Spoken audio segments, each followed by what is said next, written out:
రైతు సోదరులందరికీ నమస్కారం అండి. ఒకసారి ఈ మిరప పంట చూడండి మనకు ఎంత ఎక్సలెంట్‌గా ఉందో. గ్రోత్ గాని, ఫ్లవరింగ్ గాని, చిట్టాకులతోటి ఎంత ఎక్సలెంట్‌గా కాపని సెట్ అయితా ఉందో. అయితే దీనికి రీసెంట్‌గా ట్రాజెంట్ అనే మందు స్ప్రే చేయడం అయితే జరిగింది. రైతు వచ్చేసి ఒకసారి స్ప్రే చేసినాడు. తర్వాత మళ్ళీ రెండోసారి కూడా స్ప్రే చేసుకోవడానికైతే ట్రాజెంట్ అనే మందు తీసుకోవడం అయితే జరిగిందన్నమాట.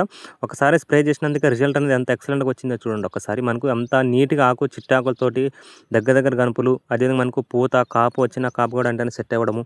అదేవిధంగా బ్లాక్ థ్రిప్స్, నల్లి అన్నీ కూడా పూర్తిగా కంట్రోల్ అవ్వడం అయితే జరిగిందనమాట.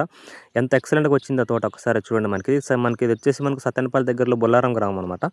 అయితే రైతు ఒకసారి స్ప్రే చేసి మళ్ళా రిజల్ట్ బాగుందని చెప్పి రెండోసారి కూడా స్ప్రే చేయడం తీసుకోవడం అయితే జరిగిందనమాట.